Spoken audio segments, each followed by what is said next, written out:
So I'm here to introduce a very special guest. He's an iconic Brazilian director, writer, and TV host who has been engaging audiences aged 2 to 8 years old for the last 30 years by creating content that is interactive, educational, and greatly fun, according to him. So please welcome Marcelo Taz. Bem-vindo, querido. É um grande prazer te ter no stage. Thank you. Welcome. Good morning. I'll share some insights and experience with you how to engage with the millennials, a Brazilian perspective. Millennials, this kind of human beings that is very mysterious for us, as Gabi said, adultos, adults. So, first thing I have to tell you, Brazil is not part of Latin America. This is a very sad thing to say. I don't know if you realize in the last panel, in the map, there is not a single tweet from Brazil, besides me pushing here, you know. So I hope this time I can help a little bit more Brazil being part of South America, Latin America. Okay, millennials. I've always been surrounded by millennials. These millennials here, Brazilian millennials, they were in an exhibition in a museum, which became the most visited exhibition in São Paulo last year at MIS. The exhibition was about a TV show aired in 1994, 20 years ago. People say that television does not have memory. It's funny that.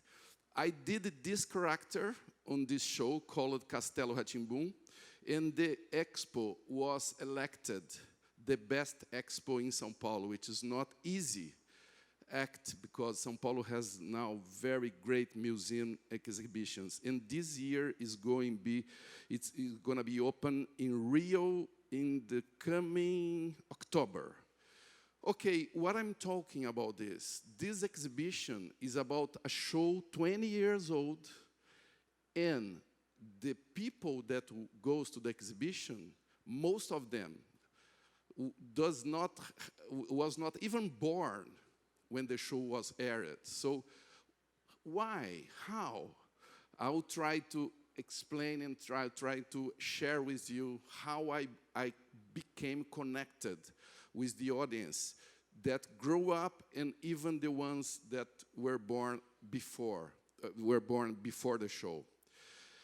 Okay, I'd like to show you this iPad, 13th century BC, to remember that communication and tablets has been on for a long, long time.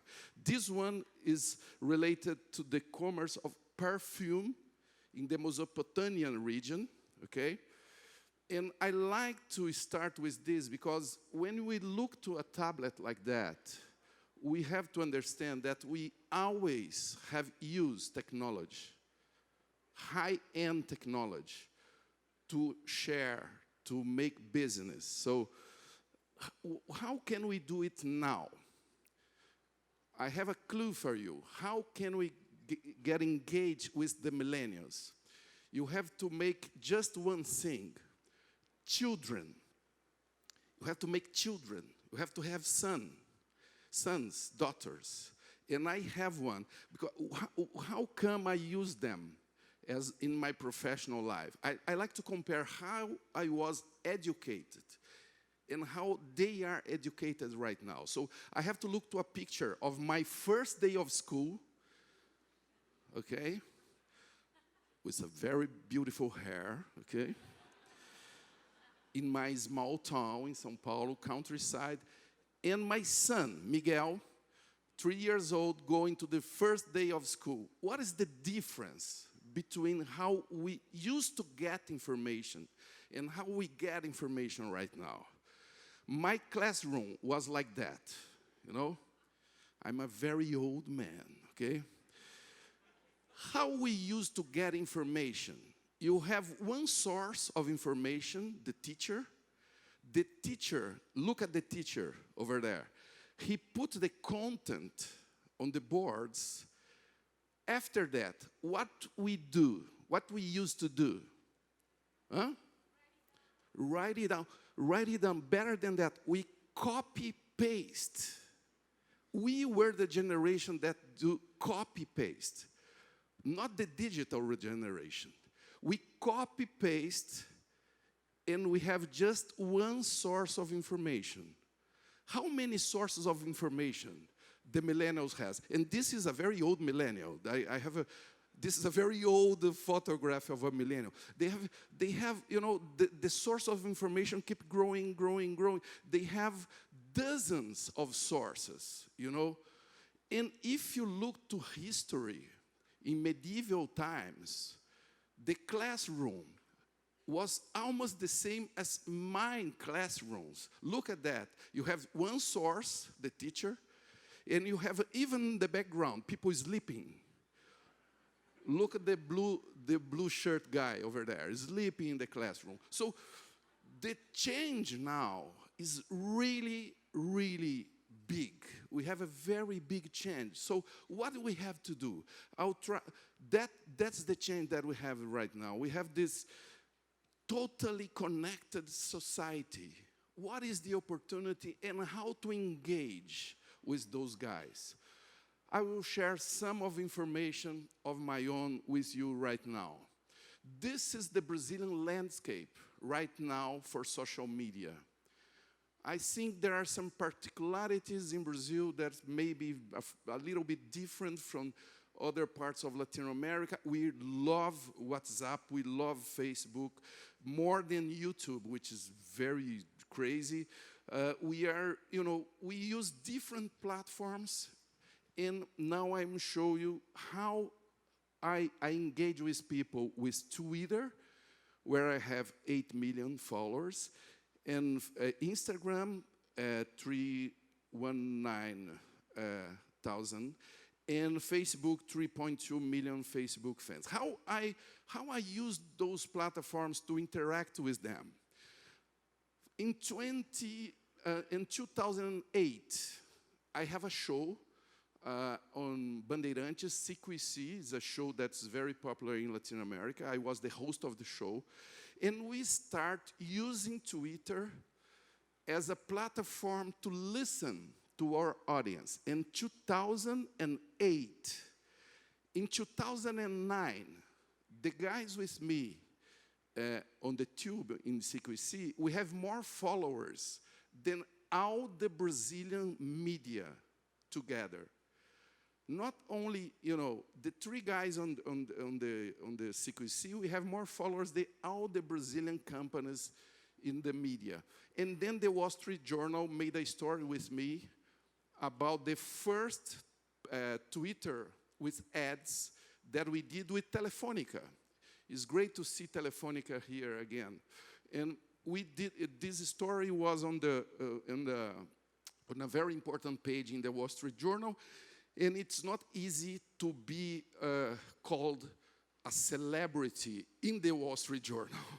I feel a lot of pressure from other colleagues in the media. I was selling my social networks, and we'd start a big discussion. How can we engage people, and how can we be prosperous? How can we commercialize this content with honesty, as people mention a lot here, with transparency? So I start doing that in 2009, and what happened? I start to listen to my audience. So this little girl says that when he watched the show, is a satire show, is a humor parody show on politics. So the lady said, when I have debates on my school on sociology, I looked of the videos of CQC Brazil, and I learned more about Brazilian politics. It's a very very serious statement in the tweet. So we start to pay attention to that and change the content of the show because of the social networks. And I decide to ask them, who here in my network, the teacher has already shown any video from CQC?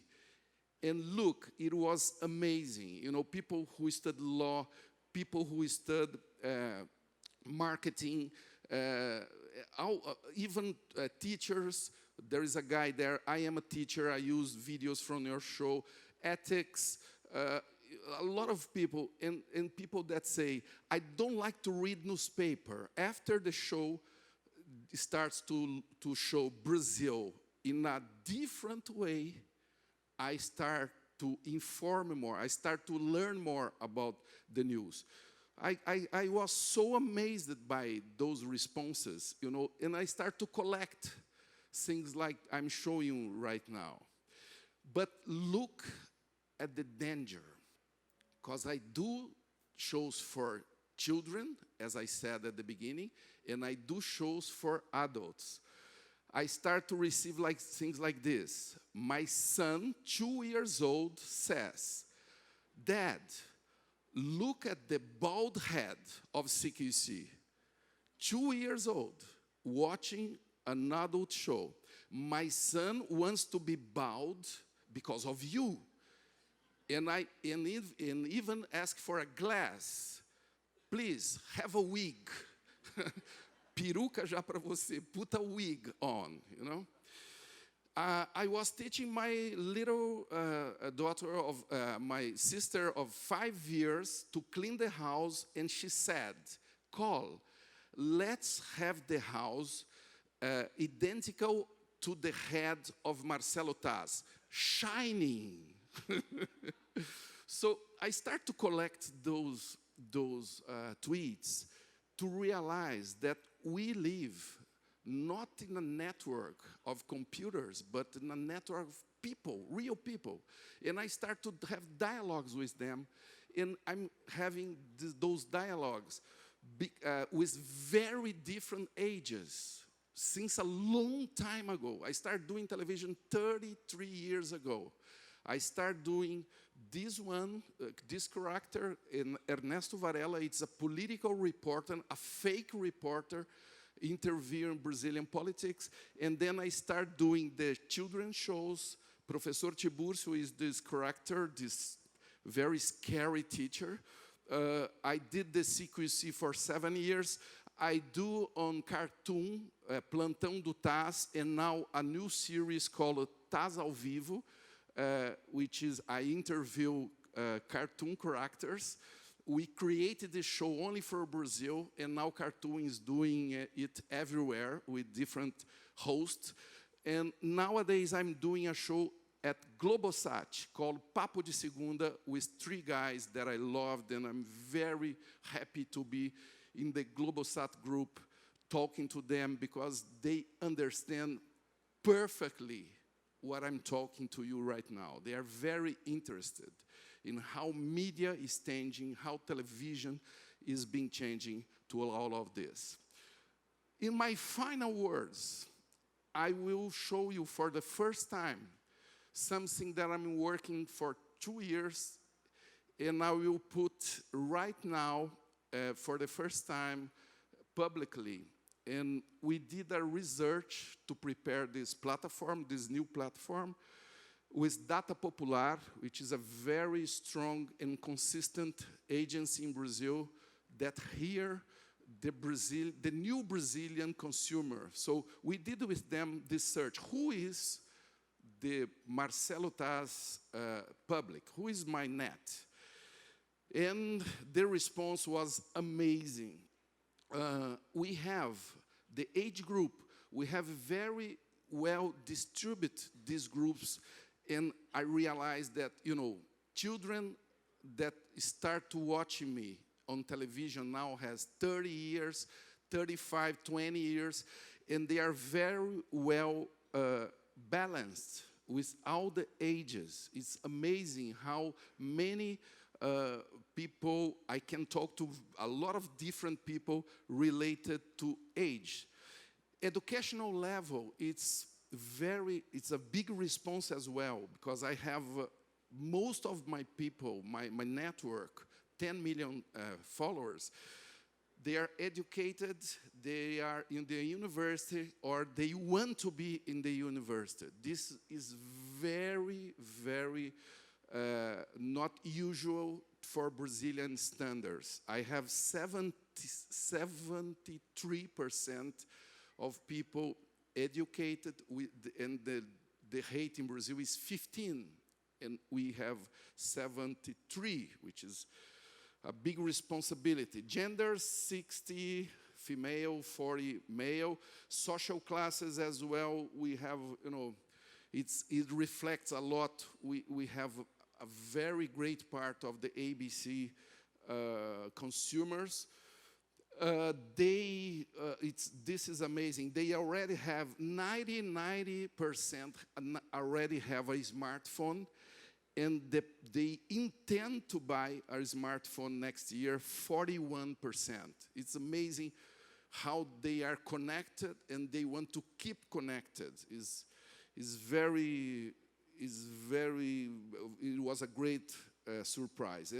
And this is, for me, is a very heavy responsibility. They have my image, humor, reliability, and brings important information. So Renato Meirelli, which is the owner of Data Popular, said to me, "Though this is a good news for you, and at the same time it's a bad news. From here, you only can go down." It's impossible to go up. So I have a very hard act to follow right now with those numbers. And I have a story, a very short story that can reflect this. At the opening of the World Cup in Brazil last year, I did a small video, I was there, I did a small video showing what was going on with the fans related to our president. We have a manifestation in the opening of the World Cup that television does not show. This is very interesting. And we reach, in 24 hours, 25.2 million people with this video. It was a shock for me. It was really 215,000 shares. It was really something strong. I mean, it was really something strong about this. And the novelty that I want to leave you here today is called Tazometro. We design a platform that we put content with Dona Aranha, which is the designer company, the agency that is doing this. We have 4 boxes. One box, I will do content every day, original content, and 3 other boxes that I will curate content from other partners. It can be commercial content, it can be a hashtag, it can be things that I want to support, like this festival. So the Tazometro is something very flexible. We design it for mobile first, and then we are doing this, and we will do a gamification of it.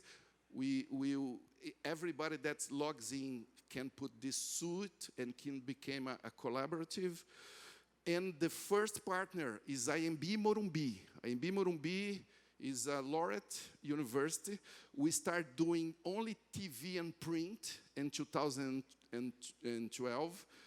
And since the first time I showed them, we should do more than TV and print. And this year, we start doing the hashtag. We start to promote their label with this hashtag. This we did last month. Top 50 is the hashtag for their communication of this year. And we got a terrific response. We got people taking pictures where I took my pictures in São Paulo related to the content of the university.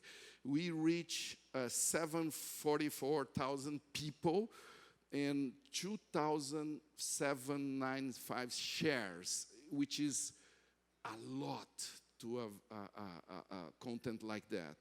We are very happy with this first things that we did. And this content also went to other magazines. People start to repost this. And the best number is that one. After 3 years working with them, they multiplied their customers by 250%. The young people that wants to be in the university IMB Morumbi. We are very happy that we could help them with that. Okay, to say goodbye to you, I will only show images that, as I said, network is not computers, they are people, and I like to see this gallery as, is very clear the people that are in my networks.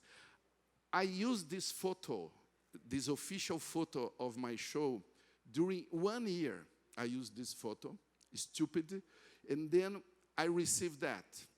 I decided to put that instead of the photo, the official photo of the network, in 2008. And what happened? I put the photo and said, if you have any montage, if you have any draw about my activities, please send to me that I will publish here.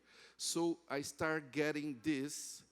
I start getting a lot of creativity, very young girls drawing, a Picasso guy.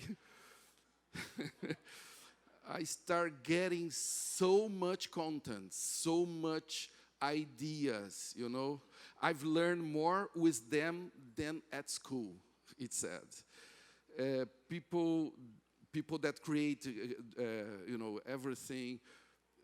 Seeing Marcelo Tazzi in Ratimbun, the first smartphone with Google in Brazil, it said. And it's amazing how every day I start getting response and people, and even spermatozoids that comes with me. I'm very glad to share this with you. Have a great festival. Thank you very much.